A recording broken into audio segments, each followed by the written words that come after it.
वक्त की बड़ी खबर यह है कि सबसे ज्यादा अगर किसी पर ध्यान दिया गया तो वो स्वास्थ्य और इंफ्रास्ट्रक्चर पर दिया गया है। विनिवेश यानी सरकार अगर खर्च करना चाहती है तो उसके पास पैसा होना चाहिए और उस पैसे को लाएगी कहां से। इसीलिए डिसइन्वेस्टमेंट, विनिवेश, ये बजट की बड़ी बातें। कोरोना वैक्सीन के लिए 35,000 करोड़ खर्च किए गए।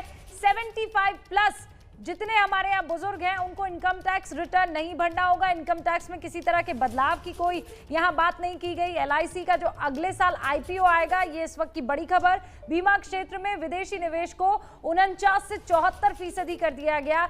1016 किलोमीटर मेट्रो लाइन बनाई जाएगी। 27 शहरों में चुनावी राज्य बंगाल, केरल, तमिलनाडु, बड़ा ख्याल इसका रखा गया। पहली बार डिजिटल जनगणना होने वाली है इस साल। 1.75 लाख करोड़। और जो वित्त मंत्री ने बाहर निकलते हुए पहला रिएक्शन दिया वो आपको सुनना चाहिए। क्या कहा उन्होंने? Ma'am, are you satisfied? How would you rate your own performance, ma'am, out of 10? आगे बढ़ जाते हैं, आगे बढ़ जाते हैं। Spent money for infrastructure. कुछ अंक देने से मना कर दिया, लेकिन ये जरूर कहा कि मैंने इंफ्रास्ट्रक्चर में बहुत पैसा लगाया है। I spent in infrastructure. लेकिन आप ये ABP न्यूज की स्क्रीन पर देखेंगे तो बहुत कैटेगोरिकली समझ जाएंगे कि किस फ्रेटर्निटी को कितना पैसा सरकार के खजाने से मिला है। चाहे वो रेलवे हो, चाहे वो इंफ्रास्ट्रक्चर हो, चाहे वो हेल्थ हो। आपको इस स्क्रीन पे ऐसा कोई कोना नहीं है जहां पर आज जो बजट के अंक दिए गए हैं वो समझ में आ जाएंगे। चिराग पासवान क्या कह रहे हैं, जरा उन्हें सुन लीजिए आप। इस वक्त मेरे साथ मौजूद हैं चिराग पासवान। चिराग, केंद्र सरकार की तरफ से कहा जा रहा है कि देश को आगे बढ़ाने वाला बजट, कैसा रहा बजट आपके हिसाब से? बिल्कुल देश को आगे बढ़ाने वाला, आत्मनिर्भर भारत की नींव को रखने वाला बजट और डिजिटल इंडिया। देखिए, जब हम लोग डिजिटल इंडिया की हम लोग बात करते हैं, हम लोग इंफ्रास्ट्रक्चर की बात करते हैं, बट आज की तारीख में डिजिटल इंफ्रास्ट्रक्चर पे भी जोर देना बहुत ज़रूरी है। आप सड़कें, हाईवेज़ की हम लोग बात करते हैं इंफ्रास्ट्रक्चर की, जब हम लोग बात करते हैं, बट उस तरीके का इंफ्रास्ट्रक्चर डिजिटली पहुँचाएँ ताकि शहर और गाँव के बीच की जो डिजिटल दूरी है उसको भी कम किया जा सके। मुझे लगता है इस बजट ने उस पर भी ध्यान दिया। सीनियर सिटीजन्स को लेकर जो रिलैक्सेशन की बात की है, मुझे लगता है वो बहुत स्वागत के योग्य है। और मुझे लगता है कि इतनी बड़ी महामारी के बाद आफ्टर दिस पेंडेमिक इससे बेहतर, इससे संतुलित देश की इकोनॉमी को आगे लेके जाने वाला और बेहतर बजट नहीं होगा। हालांकि लेकिन विपक्ष की तरफ से कहा जा रहा है कि सिर्फ जो जिन राज्यों में चुनाव है उन पर फोकस किया गया है, बजट में कुछ भी नहीं है। और कुछ नेता तो विपक्ष के इसको 0 नंबर तक करार दे रहे हैं। देखिए खैर, वो विपक्ष है, विपक्ष का अपना काम है।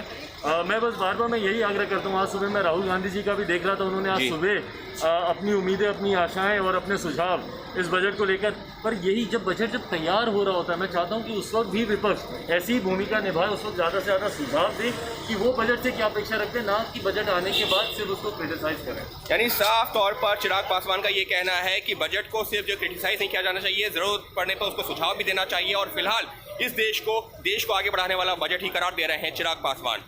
अंकित गुप्ता, ABP न्यूज, दिल्ली। अश्विनी चौबे को भी आपको सुनना चाहिए। वैक्सीन को लेकर उनसे जब सवाल पूछा गया तो उन्होंने क्या कहा, सुनिए। कोरोना काल में पहला आम बजट पेश किया गया है। स्वास्थ्य राज्य मंत्री अश्विनी चौबे हमारे साथ हैं, उनसे बात कर लेते हैं। अश्विनी चौबे जी, ये माना जा रहा था कि इस बार स्वास्थ्य के बजट में बहुत ज़्यादा बढ़ोतरी होगी क्योंकि कोरोना काल में ज़बरदस्त स्वास्थ्य विभाग से जुड़ी हुई अनियमितताएं सामने आई, इंफ्रास्ट्रक्चर जो है उसको लेकर खामियां सामने आई, लेकिन वैसा दिखाई नहीं दिया। वैसा दिखाई नहीं दिया। बजट बढ़ाया नहीं है स्वास्थ्य मंत्रालय। आपने देखा नहीं। ये सबसे पहले मैं आदरणीय प्रधानमंत्री जी के नेतृत्व में जो हमारी सरकार चल रही है और यह बजट जो आज पेश किया गया है आदरणीय वित्त मंत्री आदरणीय श्रीमती सीता निर्मला रमन जी के द्वारा, तो हम ये कह सकते हैं कि यह बजट जो इसकी नींव रखी गई है, ये सचमुच में देश के जो आत्मनिर्भर भारत बनाने की जो नींव है वो रखी गई है। और इसमें जो आत्मनिर्भर भारत स्वस्थ अभियान जो है, यह जो एक नई योजना आत्मनिर्भर भारत स्वस्थ योजना, यह जो लगभग 63 लाख से भी ज्यादा 63 करोड़ से 64,180 करोड़ 64,180 करोड़ की ये प्रधानमंत्री जी का जो आत्मनिर्भर स्वस्थ भारत योजना है। लेकिन ये माना जा रहा था कि फ्री वैक्सीन को लेकर कुछ कहा जाएगा, वो नहीं कहा गया। ये योजना जन जन के लिए उपयोगी होगा। और आपने जो कहा बजट में पिछले बार से 137% बजट में वृद्धि की गई है। इस बार का बजट 2,23,846 करोड़ का स्वास्थ्य का है। तो आप यह नहीं कह सकते हैं कि स्वास्थ्य में वृद्धि नहीं हुआ। स्वास्थ्य राज्य मंत्री अश्विनी चौबे का रिएक्शन आप सुन रहे थे। 137% का इजाफा हुआ हेल्थ सेक्टर में। लेकिन विपक्षी नेता अधीर रंजन चौधरी, उनको भी सुन लेना चाहिए कि उनको ये बजट कैसा लगा। बजट पर बात करने के लिए, प्रतिक्रिया देने के लिए हमारे साथ खास तौर पर हैं कांग्रेस के लोकसभा में नेता अधीर रंजन चौधरी। दादा, बजट को कैसे देखते हैं? देखिए, हम सब जानते हैं कि दुनिया की साथ साथ हिंदुस्तान भी कोरोना अतिमारी की चपेट में आने की चलते आर्थिक स्थिति बदहाली में फंस गए हैं। तो जब बजट पेश की तारीख आई तो हमें भी ये उम्मीद थी कि असाधारण स्थिति में बजट कोई असाधारण दिशा सामने रखकर निकलने का कोशिश करेगा, कोई असाधारण कदम उठाने की कवायद करेगी। लेकिन मुझे हताश होने पड़ा कि स्थिति तो असाधारण है, लेकिन बजट जो साधारण होते हैं वे साधारण ही हुई। इसके साथ साथ ये साधारण बजट के साथ साथ बहुत सारे बोझ हमारे ऊपर आया है जो नहीं आना चाहिए था। सरकार आज जिस रास्ते पे जा रहे हैं वो सीधा सीधी एक निजीकरण की रास्ते। स्थिति असाधारण, सरकार चाहते हैं निजीकरण। यही आज बजट की कैच लाइन है। दादा, अगर इससे रेवेन्यू जनरेट होते हैं तो गलत क्या है? अच्छा, रेवेन्यू जनरेट करने के लिए हमारा देश की सारे संपदा अगर तुम बेच दोगे तो तुम सरकार क्यों रखे हो?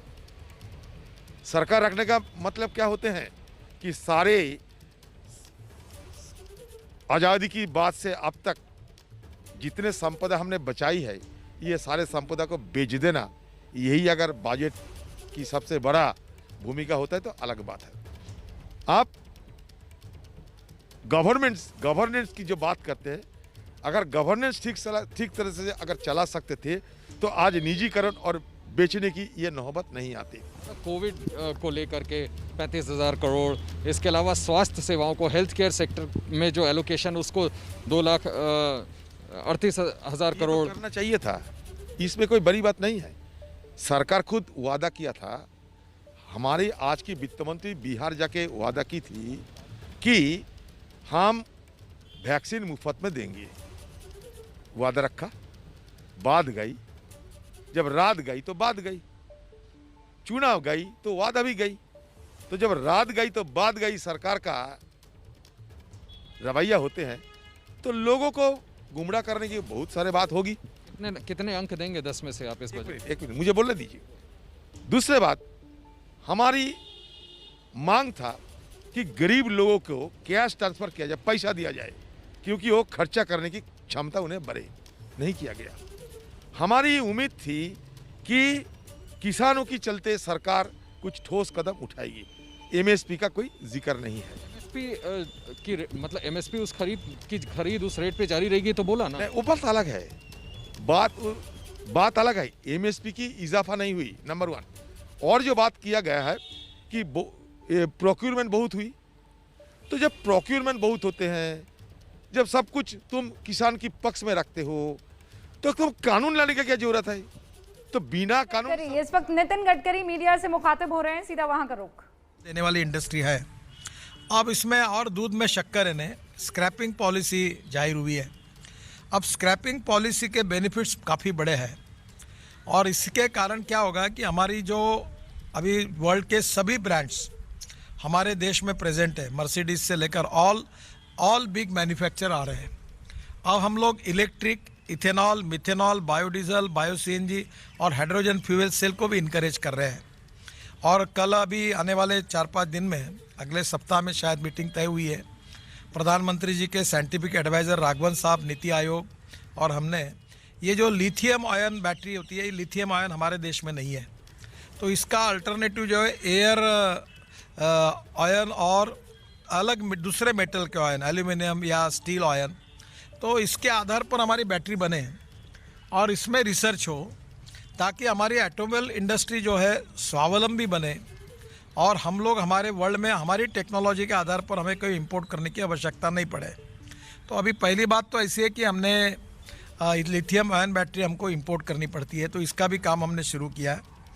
ये जो स्क्रैपिंग पॉलिसी हुई है, इसमें 51 लाख लाइट मोटर व्हीकल जो है, जो 20 साल से पुराने हैं, ये स्क्रैप हो जाएंगे। तो जो गाड़ी स्क्रैप करेगा वो नई लेने वाला ही है, तो ये ऑटोमोबाइल इंडस्ट्री को और बढ़ावा मिलेगा।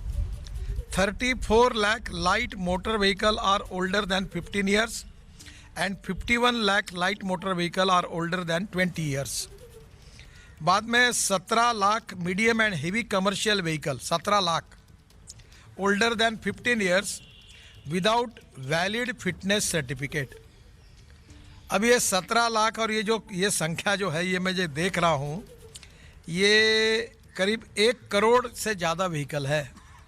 ये पोल्यूशन कर रहे थे, क्योंकि जितना पुरानी टेक्नोलॉजी है वो एयर पोल्यूशन भी कर रहे थे, फ्यूल भी ज़्यादा खा रहे थे। तो अब ये और other older vehicle pollute 10 to 12 times more than fit vehicle, यानी 10 से 12 गुना ज़्यादा पोल्यूशन कर रहे थे। तो पहली बात तो ऐसी है कि reduce population of old and defective vehicles on road, ये पहला एडवांटेज में पोल्यूशन कम होगा। दूसरा एडवांटेज 25 से 30% reduction in vehicular air pollutants, इसमें इसकी कमी होगी। तीसरी बात, improved road safety, newer vehicle meet road safety standards because of improved material and vehicle technology. इसमें फ़ायदा ये होगा कि जो स्क्रैपिंग होगा तो स्टील, रबर, एल्यूमिनियम, कॉपर जो वेस्ट निकलेगा, अभी हम लोग कॉपर इंपोर्ट कर रहे हैं, एल्यूमिनियम इंपोर्ट कर रहे हैं, और मैं आपको पहले बता चुका हूं कि हमने हमारे पोर्ट का, मैं जब मंत्री था तो ये इसी के लिए 18 मीटर ड्राफ्ट बढ़ा है।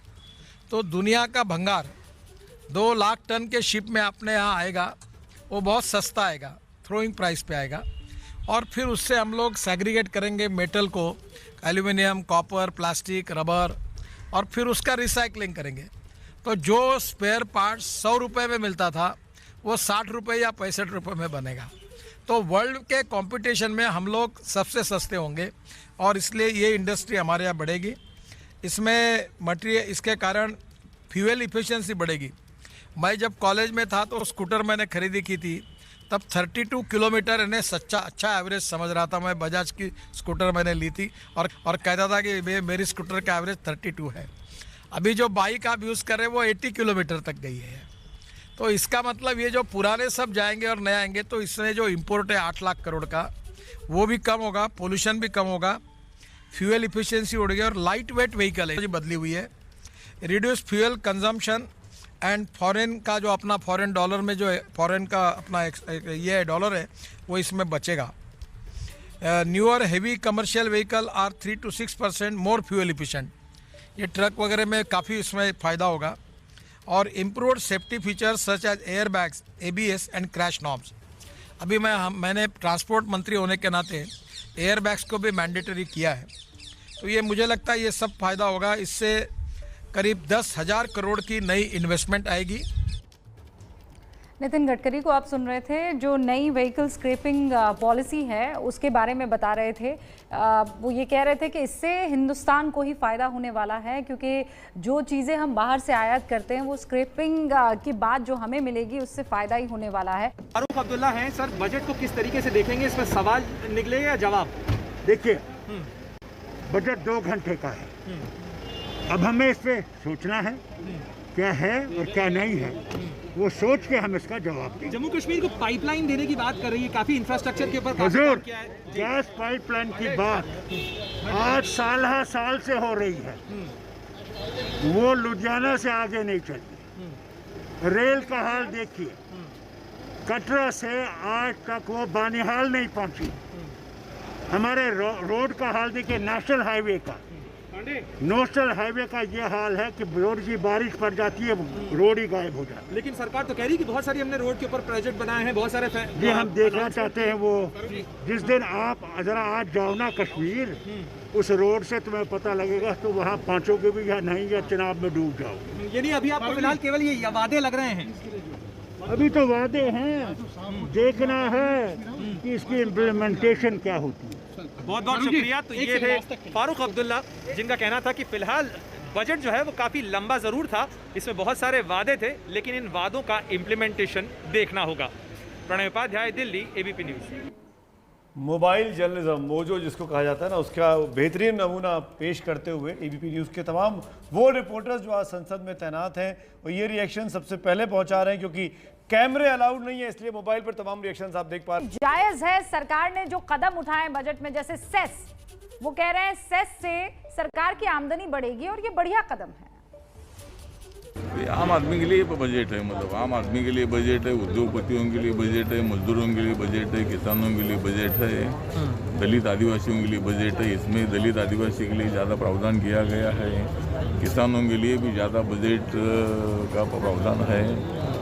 और यहाँ मतलब जो बजट के माध्यम से सभी वर्गों को न्याय देने की कोशिश हो गई है, और बहुत सारे बेरोजगारों को रोजगार मिलेगा, और मजदूरों को भी न्याय मिलेगा, किसानों को न्याय मिलेगा। लेकिन कहा जा रहा है कि इस बजट के अंदर सेस बढ़ा दिया गया, इसके अलावा जो आम आदमी को उम्मीद थी कि उसको कुछ डायरेक्ट बेनिफिट मिलेगा, वो कोई बेनिफिट उस तरीके से आया नहीं हाथ में। अभी टैक्स थोड़ा टैक्स बढ़ाने की आवश्यकता थी, क्योंकि टैक्स नहीं बढ़ाएंगे तो पैसा आएगा कहाँ से, क्योंकि टैक्स बढ़ाएंगे तो पैसा आएगा, वो आम आदमी के लिए खर्चा हो जाएगा, इसीलिए पैसा तो आना चाहिए, इसीलिए थोड़ा टैक्स बढ़ाया है, लेकिन उसका फायदा आम आदमी को होगा।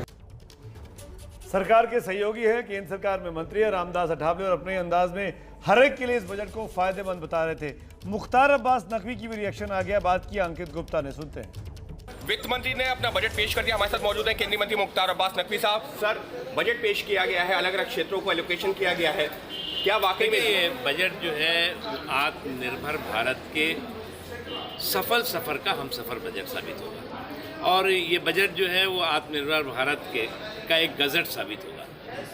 जिस तरह से प्रधानमंत्री नरेंद्र मोदी जी के नेतृत्व में इस संकट के समय में भी देश में आत्मविश्वास पैदा करने, इस आपदा को आफत बनने से बचा करके और अवसर में बदलने का जो एक बहुत बड़ा मिशन शुरू हुआ, उस मिशन को मजबूती देने वाला ये बजट। लेकिन सर, जैसे ही जो बजट चल रहा था, उसी दौरान जब कृषि कानून के बारे में, वो कृषि जो है एलोकेशन के बारे में बात हुई, विरोध में नारे भी लगे थे विपक्षी। मुझे क्या लगता है कि जिन लोगों ने नारे लगाए उन्हें अभी उन्होंने ठीक से समझा नहीं।